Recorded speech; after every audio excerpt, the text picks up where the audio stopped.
Don't speak. Self discipline होना चाहिए। क्या बोला मैंने? बड़े हो गए हम, स्कूल में तो पढ़ते ही नहीं, स्कूल में अच्छा लगता था।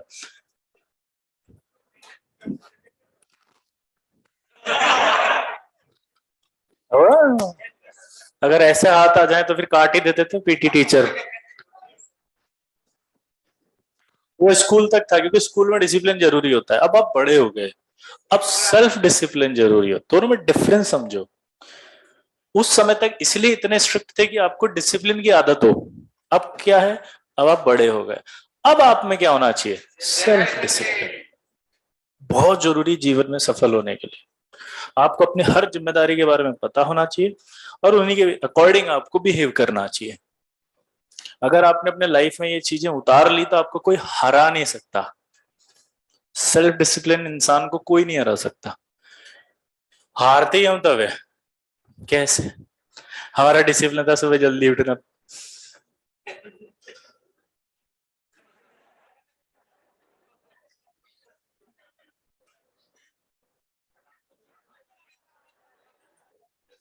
पहले दिन वही हार जाते हैं। और मैं उल्टा बोलता हूं, हम वहां नहीं हारते, वो हार झेल सकते हैं, क्योंकि वो हार हार नहीं है। जैसे मैं समझाऊं, आपने डिसाइड किया सुबह 6 बजे उठूंगा, आप 6 बजे नहीं उठ पाए, जैसे मैंने बताया ना, होता है। 2 घंटे लेट उठे, तब आप नहीं हारे कि 2 घंटे लेट उठे। आपने उस 2 घंटे लेट उठने के बाद पूरे दिन भर उस चीज का रिग्रेट किया कि आप 2 घंटे लेट उठे। तो आपने वो 2 घंटे वेस्ट किए, उसकी टेंशन नहीं होती मेरे को। मेरे को होती है पूरे 12 घंटे वेस्ट कर दिए, ये सोच सोच के कि मैं जिंदगी में कुछ नहीं कर सकता, क्योंकि मैं आज 6 बजे का अलार्म लगाया था, मैं नहीं उठ पाया। मैं किसी काम का नहीं, मैं अपने माँ बाप के पैसों को वेस्ट कर रहा हूँ। मैं यहाँ पर क्या करने आया था, मैं क्या कर रहा हूँ। और मेरे सारे दोस्त पढ़ रहे हैं, वो सब आगे हो गए हैं, मुझसे कुछ नहीं हो पा रहा है, मेरा बैकलॉग भी इकट्ठा हो गया है, और अब मैं मतलब बस।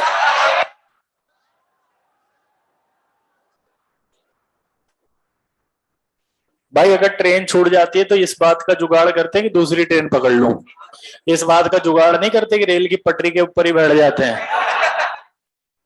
ये ट्रेन छूट गई, अब मैं क्या करूं? मैं किसी का, मैं कुछ नहीं। ऐसा करते हैं क्या?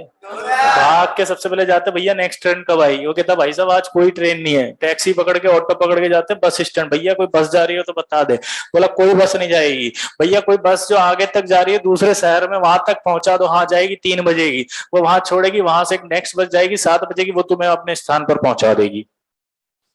पहुंच जाते हैं ना? तो रिग्रेट क्यों करते हो? इंसान है वे, गलती तो होगी। गलती नहीं होगी तो भगवान को कौन पूछेगा? उन्होंने बनाते समय जो एकदम प्योर बना रहे थे, फिर दिमाग आया उनका।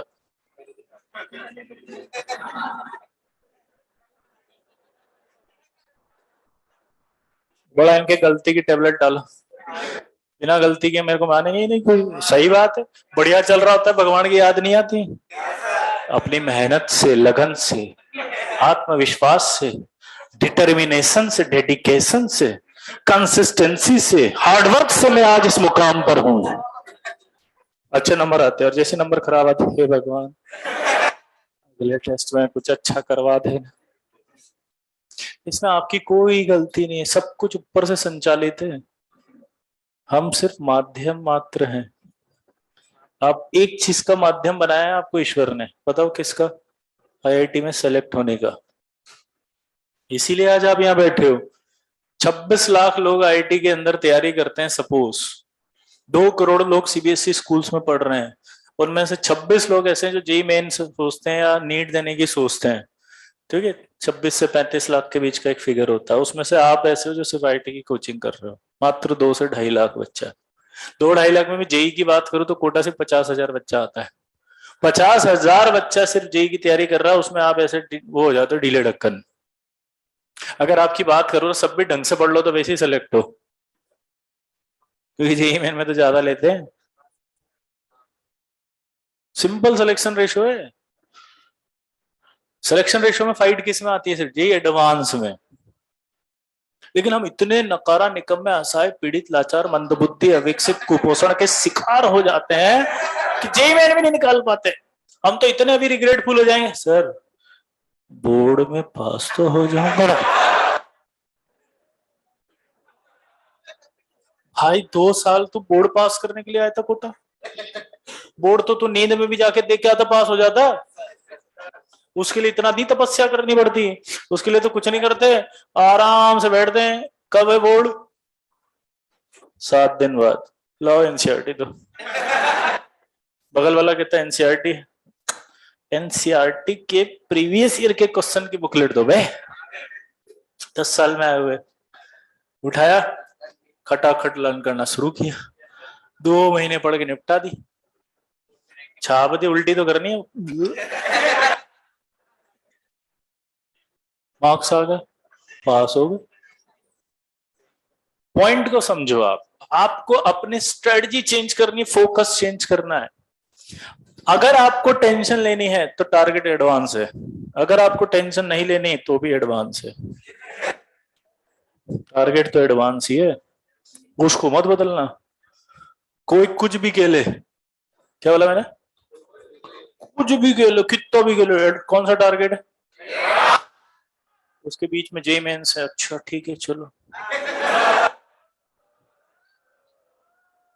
फोकट में मिल रखा ही नहीं लेंगे। अभी मिला ना 11 फोकट में पढ़ने को, ले लिया ना दोबारा। फोकट मिल रहा तो काहे नहीं लेंगे? पॉइंट है। और जेईई मेन का ही सोच के बैठ जाओगे तो एडवांस तक पहुंच ही नहीं पाओगे। क्योंकि हमारी आदत कैसी है, हम सोचते 100% होता है 50%। हम 50 सोचेंगे तो उसका भी 50 होगा। साइकोलॉजी हमारी, नहीं कर पाते हम। होता भी नहीं है, सोचना भी नहीं चाहिए। नहीं होता, सक्सेस रेशियो है ही नहीं इतना। 100% में से 18% तो दिमाग काम करता है। कैसे लाओगे तुम 100%? कितनी कैपेबिलिटी तुम्हारी बताओ? 18% मस्तिष्क कार्य करने के बाद भी आप इतना परसेंट ले आते हो। यार ये मस्तिष्क के 18% भाग का इतना परसेंट ले आते हो। बहुत काम करते हो तुम, बहुत मेहनत करते हो, बस हार जाते हो लास्ट में। जब आपको रेस में बने रहना है ना, तब रेस छोड़ के भागते हो। भागना नहीं है, हारना नहीं, थकना नहीं। अरे सबसे होता है। तुम्हारे साथ जो भी हो रहा है ना, जो भी हो रहा है, तुम्हें लगता है मेरे साथ ऐसा हो रहा है, मेरे साथ यूं हो रहा है, मेरे को ये ख्याल आ रहा है, मेरे दिमाग में ये ख्याल आ रहा है, मेरे थॉट ये आ रहा है, मेरे पेरेंट मेरे से ये कह रहे हैं, मेरे बगल वाला इतना पढ़ रहा है, मेरे बगल वाले की ट्यूबलाइट रात भर जलती रहती है, मैं डिप्रेस हो जाता हूँ। ये सबके साथ होता है। ये जातिगत समस्या, व्यक्तिगत समस्या नहीं है। कंपेरिजन। दुनिया आधी इसी में मरी जा रही है।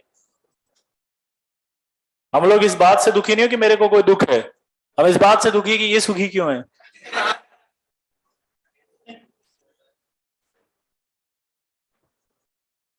और वो दुखी हो जाए तो सिंपैथी देने आ जाएंगे उसको, और वो सुखी हो तो हम डिप्रेस हो जाते हैं।